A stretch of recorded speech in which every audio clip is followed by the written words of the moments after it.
ಜೈ ಹಿಂದ್. ನನ್ನ ಹೆಸರು ರವಿ ಪಟ್ಟಣ ಶೆಟ್ಟಿ ಅಂತೇಳಿ, ಮಾಜಿ ಸೈನಿಕ. ನಾನು ಕರ್ನಾಟಕದ ಯುವಕರಿಗೆ ಮತ್ತು ಯುವತಿಯರಿಗೆ ಒಂದು ಸಂದೇಶನ ಹೇಳ್ಬೇಕಂತ ಮಾಡೀನಿ. ದಯವಿಟ್ಟು ತಪ್ಪು ತಿಳ್ಕೊಬೇಡ್ರಿ. ಈ ಸಮಾಜದಾಗ ಯಾರಿಗೂ ಇಲ್ಲ, ಎಲ್ಲನೂ ಅನುಭವಿಸಿದ್ದೀನಿ ನಾನು ನಿಮಗೇನು ಹೇಳ್ತಾ ಇದ್ದೇನೆ ಅಂತಂದ್ರೆ, ಸರ್ಕಾರ ಉದ್ಯೋಗ ಕೊಡ್ತೈತೋ ಇಲ್ಲೋ ಗೊತ್ತಿಲ್ಲ. ಯಾಕಂದ್ರೆ ಅವ್ರ ಕುರ್ಚಿಗೆ ಅವ್ರು ಬಡ್ದಾಡ್ತಿರ್ತಾರೆ ರಾಜಕೀಯದವ್ರು. ನಾ 5 ವರ್ಷ ಹೆಂಗಿರ್ಲಿಪ್ಪ, ನಮ್ಮ ಮಂತ್ರಿ ಹೆಂಗಾಗಲಿ, ಮತ್ತು ಹೆಂಗೆ ಮುಂದೆ ನಮ್ಮ ಪಕ್ಷ ಬರಲಿ ಅಂತೇಳಿ ಅವ್ರವ್ರು ಇದ್ರಕ್ಕೆ ಇರ್ತಾರೆ. ನೋಡಿರಿ, ನಿಮ್ಮ ತಂದೆ ತಾಯಿಗೆ ನೀವು ಎಷ್ಟು ಮುಖ್ಯ ಅವ್ರಿಗೆ ಗೊತ್ತು. ಯಾಕಂದ್ರೆ ಅವ್ರು ಪಾಪ ನಿಮ್ಮನ್ನು ಹೊತ್ತು ಹೆತ್ತು ಬೆಳೆಸಿ ಇದು ಮಾಡ್ತಾರೆ. ನೀವು ಉದ್ಯೋಗ ಸಿಗಂಗಿಲ್ಲ ಅಂಥೇಳಿ ಯಾವುದೇ ರೀತಿ ಆತ್ಮಹತ್ಯೆ ಮಾಡ್ಕೊಳಕೋಬೇಡ್ರಿ. ಈ ಜನ್ಮ ಸಿಗೋಲ್ಲ, ಒಮ್ಮೆ ಸಿಕ್ಕಿದ್ದೇವೆ ಅಷ್ಟೇ, ಮತ್ತು ಈ ಜನ್ಮ ಸಿಗೋಲ್ಲ. ನಿಮಗೊಂದು ಹೇಳ್ಬೇಕಂತಂದ್ರೆ, ಕೆಲಸಕ್ಕೇನು ಕಡಿಮೆ ಇಲ್ಲ. ಕೆಲಸಕ್ಕೆ ನಮ್ಮ ಕರ್ನಾಟಕ ರಾಜ್ಯದಲ್ಲಿ ಏನು ಕಡಿಮೆ ಇಲ್ಲ. ಆದರೆ ಸರ್ಕಾರಿ ಉದ್ಯೋಗ ಅವರು ರಾಜಕೀಯದವ್ರು ಏನು ಮಾಡ್ತಾರೋ, ಸರ್ಕಾರ ಏನು ಮಾಡ್ತೋ ಗೊತ್ತಿಲ್ಲ. ಆದರೆ ನಾನು ನಿಮಗೊಂದು ವಿಷಯ ಹೇಳ್ತಾ ಇದ್ದೀನಿ. ಭಾರತೀಯ ಸೈನ್ಯದಲ್ಲಾಗಲಿ ಮತ್ತು CAPFಲ್ಲಿ ಅಂದರೆ ಸೆಂಟ್ರಲ್ ಆರ್ಮಡ್ ಪೊಲೀಸ್ ಫೋರ್ಸಲ್ಲಿ ಸಾಕಷ್ಟು ವೇಕೆನ್ಸಿಗಳು ಅದಾವೆ ನಮ್ಮ ಕರ್ನಾಟಕದವ್ರಿಗೆ. ಯಾರೂ ಬರಲ್ಲ. ನೋಡಿರಿ, ನೀವು ಡಿಗ್ರಿ ಮಾಡಿರಿ, ನನಗೂ ಗೊತ್ತು. ನಾನು ಕನಸಿತ್ತು, ನಾನು PS ಆಗಬೇಕು, ಓದಬೇಕು ಅಂಥೇಳಿ ಭಾಳ ಆಸೆ ಇತ್ತು. ಆದ್ರೆ ಅದಾಗಲಿಲ್ಲ. ನಾನು ನಿಮ್ಗೇನು ಹೇಳ್ತಿದ್ದೇನಪ್ಪ ಅಂತಂದ್ರೆ, ನೀವು ಬರ್ರಿ, ಈ ಸೆಂಟ್ರಲ್ ಗೌರ್ಮೆಂಟ್ ನೌಕರಿಗೆ ನೀವು ಬರ್ರಿ. ಇಲ್ಲಿ ಬಂದಮೇಲೆ ನೀವು ಬಡ್ತಿ ಹೊಂದ್ಬೋದು. ಬೇಡಪ್ಪ, ನಿಮಗೆ ಇಲ್ಲಿ ಮಾಡೋಕೆ ಮನಸ್ಸಿಲ್ಲ ಅಂದರೆ ನೀವು ಪ್ರಯತ್ನ ಮಾಡಿ, ಕರ್ನಾಟಕ ರಾಜ್ಯದಲ್ಲಿ ಪ್ರಯತ್ನ ಮಾಡಿರಿ. ಅಲ್ಲಿ ನೌಕರಿ ಆದರೆ ನೀವು ಮತ್ತೆ ಇಲ್ಲಿ ರಿಸೈನ್ ಮಾಡಿ ಹೋಗ್ಬೋದು. ಕರ್ನಾಟಕ ಸರ್ಕಾರ ನೌಕರಿಗಿಂತ ಸೆಂಟ್ರಲ್ ಗೌರ್ಮೆಂಟ್ ನೌಕರಿ ಪರವಾಗಿಲ್ಲ, ಚೆನ್ನಾಗಿದೆ, ಮಾಡ್ಬೋದು. ಇನ್ನೊಂದು ಹೇಳ್ಬೇಕಂತಂದರೆ, ಸರ್ಕಾರಿ ಉದ್ಯೋಗ ಸಿಗಲ್ಲ ಅಂಥೇಳಿ ಆತ್ಮಹತ್ಯೆ ಮಾಡ್ಕೊಳಕ್ಕೆ ಹೋಗ್ರಿ. ದಯವಿಟ್ಟು ಕೈ ಮುಗಿದು ಹೇಳ್ತೀವಿ. ಯಾಕಂದರೆ ನೀವೇನೋ ಟೆನ್ಷನ್ನಲ್ಲಿ ಹೋಗ್ತೀರ, ವಯಸ್ಸು ಫುಲ್ ಆಗಿರುತ್ತೆ, 26, 28, 30 ಅಂತ ಈ ಥರ ವಯಸ್ಸು ಕಳೆದುಬಿಟ್ಟಿರ್ತೀರ, ಓದು ಅಂಥೇಳಿ. ನಿಮ್ಮ ಹತ್ರ ಏನು ಹೇಳ್ತದನಪ್ಪ ಅಂತಂದರೆ, ಧೈರ್ಯವಾಗಿರ್ರಿ. ಯಾರೂ ಹೇಳಲ್ಲ. ಏನು ಹೇಳ್ತಾಯಿದಾರಪ್ಪ ಅಂದ್ರೆ, ನನಗೂ ನೀವು ಬೈಬೋದು, ಏನಾರು ಅನ್ಬೋದು. ಹಿಂದೆ ಹಿರಿಯರು ಹೇಳಿದಾರೆ, ಊರು ಸಾಬರಿತು ಮುಲ್ಲಾಸ್ ಹೊರಗಿದ್ದ ಅನ್ನೋ ಥರ ಒಂದು ತತ್ವ ಇದೆ. ಹೇಳ್ತಾ ಇದ್ದೀನಿ. ದಯವಿಟ್ಟು ಈಗ ನನಗೊಂದು ಘಟನೆ ನೋಡಿದೆ ಧಾರವಾಡದಲ್ಲಿ.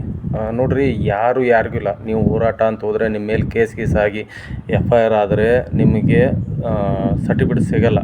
ಅಂತಂದರೆ ಪೊಲೀಸ್ ವೆರಿಫಿಕೇಷನ್ ಸರ್ಟಿಫಿಕೇಟ್ ಸಿಗೋಲ್ಲ. ಯಾಕಂದ್ರೆ ನಾನು ಮಾಜಿ ಸೈನಿಕಾಗಿ ನನ್ನ ಮೇಲೂ ಒಂದು ಕೇಸ್ ಇತ್ತು. ಗೊತ್ತೇನೇ ಇಲ್ಲ ನನಗೆ ಅದು ಹೆಂಗೆ ಆಗಿದೆ. ನಮ್ಮ ಜಮೀನು ಕೇಸ್ ಇತ್ತು, ನನಗೆ ಗೊತ್ತೇನೇ ಆಗಿಲ್ಲ.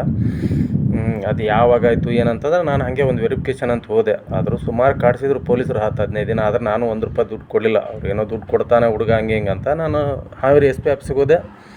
ಅಲ್ಲಿ ಮಾತಾಡಿದೆ. ನಾನು ವೆರಿಫಿಕೇಷನ್ ತೊಗೊಂಡು ನನ್ನ ಮುಂದಿನ ಕೆಲಸ ನಾನು ಮಾಡಿಕೊಂಡೆ. ದಯವಿಟ್ಟು ಹೇಳ್ತಾ ಇದ್ದೀನಿ ಕೇಳಿರಿ. ಬಿಹಾರಿಂದ ಬರ್ತಾಯಿದ್ದಾರೆ, UPಯಿಂದ ಬರ್ತಾಯಿದ್ದಾರೆ, ಬಂದು ನಮ್ಮ ರಾಜ್ಯದಲ್ಲಿ ದುಡಿದು ತಿಂಗಳಿಗೆ 20,000 15,000 ದುಡಿತಾ ಇದ್ದಾರೆ. ಅವರು ಓದಿರೋಕ್ಕಿಲ್ಲ, 10ನೇ ಕ್ಲಾಸ್ ಮುಗಿಸಿರ್ಬೋದು, ಇಲ್ಲಾಂದ್ರೆ ಓದೂ ಇಲ್ಲ. ಅವ್ರೇನು ಮಾಡ್ತಾರಪ್ಪ, ವಯಸ್ಸುಗಳೆಲ್ಲ ಸುಮ್ಮನೆ ಈ ಸರ್ಕಾರಿ ಕೆಲಸನೂ ಅನ್ನಲ್ಲ, ಒಂದು 20-25 ವರ್ಷ ದುಡ್ಕೊತಾರೆ. ದುಡ್ಕೊಂಡು ಅದೇ ದುಡ್ಡಲ್ಲಿ ಅವರು ಜೀವನ ಸಾಗಿಸ್ತಾರೆ. ನಾನು ನಿಮ್ಗೆ ಅದನ್ನು ಹೇಳ್ತಾ ಇಲ್ಲ. ಯಾಕಂತಂದರೆ, ನಮಗೆ ರೈತ ಅನ್ನ ಕೊಡೋ ದೇವರು, ಹೌದಾ? ನಮ್ಮ ಧಾರವಾಡ ಜಿಲ್ಲೆಯಲ್ಲಿ, ಹಂಗೆ ಕರ್ನಾಟಕ ಟೋಟಲ್ ಹೇಳ್ತಾ ಇದ್ದೀನಿ, ರೈತನಿಗೆ ಕೆಲಸಕ್ಕೆ ಅಂತ ಜನ ಸಿಗ್ತಾಯಿಲ್ಲ. ಅವನು ಸುಮಾರು ಈಗ 500ರಿಂದ 1000 ಮಟ್ಟ ಕೂಲಿ ಕೊಡ್ತಾರೆ. ನೋಡಿ, ಅರ್ಥ ಮಾಡ್ಕೊಳ್ಳಿ. ನಾನೇನು ಹೇಳ್ತಾ ಇಲ್ಲ.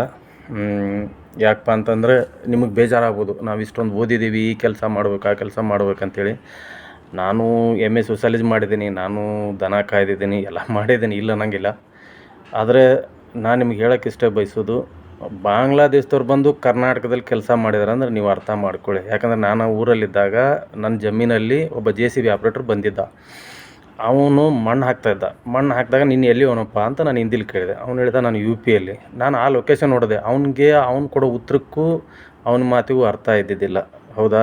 ಬಾಂಗ್ಲಾದೇಶದವರು ಕರ್ನಾಟಕದಲ್ಲಿ ಬಂದು ದುಡಿತಾ ಇದ್ದಾರೆ ಅಂದರೆ, ನಮ್ಮ ಕನ್ನಡಿಗರಿಗೆ ಕರ್ನಾಟಕದಲ್ಲಿ ದುಡಿಯೋಕ್ಕೆ ಏನು ಕಷ್ಟ ಅಂತ ನನಗೆ ಗೊತ್ತಾಗ್ತಾಯಿಲ್ಲ. ದಯವಿಟ್ಟು ಹೇಳ್ತಾ ಇದ್ದೀನಿ, ಪ್ರಯತ್ನ ಮಾಡಿರಿ. ಇವ್ನು ಯಾಕಪ್ಪ ಈ ಥರ ಹೇಳ್ತಾನಂತ ನೀವು ನನಗೆ ಬೈಬೋದು, ಇಲ್ಲ ಅನ್ನಲ್ಲ. ಆದರೆ ನಾನು ಏನು ಹೇಳ್ತಾ ಇದ್ದೀನಪ್ಪ ಅಂದರೆ, ಕೇಂದ್ರ ಸರ್ಕಾರದಲ್ಲಿ ಕೆಲವೊಂದು ನೌಕರಿಗಳಿದಾವೆ, ಅಲ್ಲಿ ಬರ್ಬೋದು. ಒಳ್ಳೆಯದೇ ಇದೆ. ನೀವು ನಿಮ್ಮ ಗ್ರ್ಯಾಜುಯೇಷನ್ ಮೂಲಕನೂ ನೀವು ಅಲ್ಲಿ ಬಡ್ತಿ ಪಡಿಬೋದು. ಮೊದಲೇ ನಾರ್ಮಲ್ ಗ್ರೇಡಲ್ಲಿ ಬರ್ರಿ, ಆಮೇಲೆ ನೀವು ಉದ್ಯೋಗದಲ್ಲಿ ಗ್ರೇಡನ್ನು ಹೊಂದ್ರಿ, ಇಲ್ಲ ಅನ್ನಲ್ಲ. ಆದರೆ ಈ ಸಮಾಜದಲ್ಲಿ ಯಾರಿಲ್ಲ. ನೀವು ಸತ್ತರೆ 2 ದಿನ ದುಃಖ, ಮತ್ತು ಯಾರು ನೋಡೋಕ್ಕಿಲ್ಲ. ನಿಮ್ಮ ತಂದೆ ತಾಯಿ ನೀವನ್ನೇ ನೋಡಬೇಕು. ಜೀವನದಲ್ಲಿ ಕಷ್ಟನೇ ಸುಮಾರು ಅನುಭವಿಸಿದ್ದೀನಿ. ನೀವು ನಂಬ್ತಿರೋ ಇಲ್ಲೋ ಗೊತ್ತಿಲ್ಲ. ನಾನು ಒಬ್ಬ ರಾಜಕೀಯ ವ್ಯಕ್ತಿ, ಪ್ರಬಲ ರಾಜಕೀಯ ವ್ಯಕ್ತಿ.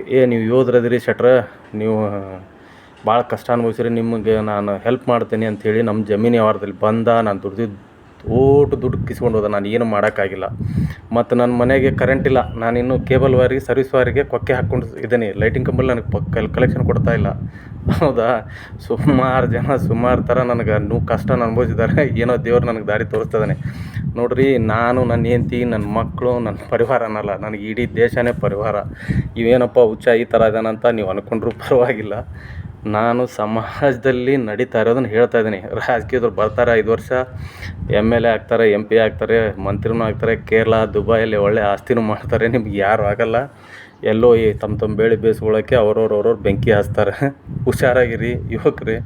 ಯಾವುದೇ ರೀತಿ ಕೇಸ್ ಮಾಡ್ಕೊಳಕ್ಕೆ ಹೋಗ್ಬೇಡ್ರಿ. ಯಾವುದೇ ರೀತಿ ಸಿಗಬೇಡ್ರಿ. ನಿಮ್ಮನ್ನೇ ಮುಂದೆ ಬಿಡ್ತಾರೆ, ಹಿಂದೆ ಓಡಿ ಹೋಗ್ತಾರೆ. ಅಷ್ಟೇ ಕತೆ. ದೊಡ್ಡ ಕತೆ ಇದೆ ಕರ್ನಾಟಕದಲ್ಲಿ. ನೋಡಿ, ಯಾರೂ ಇಲ್ಲ. ಇವ್ರು ಹೇಳ್ತಾರಲ್ಲ, DK ಶಿವಕುಮಾರ್ ಹೇಳ್ತಾರಲ್ಲ, ನಿನ್ನ ಕೆಲಸ ನೀವು ಮಾಡಪ್ಪ, ಭಗವಂತ ಕೊಡೋನು ಕೊಟ್ಟೆ ಕೊಡ್ತಾನೆ ಅಂತ ಹೇಳ್ತಾರಲ್ಲ, ಅದೇ ಥರ ಏನು ಹೇಳ್ತಾ ಇದ್ದೀನಿ. ನಿಮ್ಮ ಕೆಲಸ ನೀವು ಮಾಡಿ. ಆದ್ರೆ ನಾನೇನು ಹೇಳ್ತಾ ಇದ್ದೀನಪ್ಪ ಅಂದರೆ, ರೈತ ಕಷ್ಟಪಡ್ತಾ ಇದ್ದಾನೆ, ಇಲ್ಲ ಅನ್ನಲ್ಲ. ನಿಮ್ಗೆ ಅನುಕೂಲ ತಕ್ಕ ಹಾಗೆ ನೀವು ವಿದ್ಯಾಭ್ಯಾಸನೂ ಮುಂದುವರಿಸಿ ಮತ್ತು ಕೆಲಸನೂ ಮಾಡಿರಿ. ಅಂದರೆ ಏನು ಹಸು ಸಾಕಾಣಿಕೆ ಮಾಡಿರಿ, ಮೇಕೆ ಮಾಡಿರಿ. ಇಲ್ಲ ಅಂದರೆ ಪ್ರೈವೇಟ್ ನಿಮ್ಗೆ ಸಿಕ್ಕ ಸಮಯದಲ್ಲಿ ಯಾವುದೋ ಅಂಗಡಿಗೆ ಹೋಗಿ ದುಡಿರಿ. ದುಡಿಮೆ ಬಸವಣ್ಣವ್ರು ಹೇಳ್ತಾರ, ಕಾಯಕವೇ ಕೈಲಾಸ. ಹೌದಾ? ಕಾಯಕ ಮಾಡಿರಿ, ನಿಮಗೆ ಕೈಲಾಸ ಸಿಕ್ಕೇ ಸಿಗುತ್ತೆ. ನೋಡಿರಿ, ಸರ್ಕಾರಿ ನೌಕರಿ ಸಿಕ್ಕಿಲ್ಲ ಅಂತ ಬೇಜಾರಾಗಬೇಡ್ರಪ್ಪ. ನಾನು ಅಡ್ಡಾಡಿದ್ದೀನಿ. ನಿವೃತ್ತಿ ಹೊಂದಿ 2019 ನಿವೃತ್ತಿ ಹೊಂದಿ ಈ ಕರ್ನಾಟಕ ಸರ್ಕಾರದಲ್ಲಿ, ಸ್ಟೇಟ್ ಗೌರ್ಮೆಂಟಲ್ಲಿ ಅಥವಾ ಸೆಂಟ್ರಲ್ ಗೌರ್ಮೆಂಟಲ್ಲಿ ಏನು ಹಣೆ ಬರ ಅಂತ ಗೊತ್ತಿದೆ. ನಾನು ನಿಮ್ಮ ಹತ್ರ ಕೈ ಮುಗಿದು ಹೇಳ್ಕೊತಾ ಇದ್ದೀನಿ, ಯಾವುದೇ ರೀತಿ ಆತ್ಮಹತ್ಯೆಗೆ ಪ್ರಯತ್ನ ಮಾಡಬೇಡಿ. ದಯವಿಟ್ಟು ಓದಿ. ನಿಮ್ಗೆ ಯಾವ ಕೆಲಸ ಆಗುತ್ತೆ ಆ ಕೆಲಸದಲ್ಲಿ ಸಂತೋಷದಿಂದ ಇರಿ. ಏನಾದರೂ ನನ್ನಿಂದ ಏನಾದ್ರು ತಪ್ಪು ಮಾತಾಡಿದರೆ ದಯವಿಟ್ಟು ಕ್ಷಮಿಸಿ. ಜೈ ಹಿಂದ್, ಜೈ ಕರ್ನಾಟಕ. ಕಾಯಕವೇ ಕೈಲಾಸ.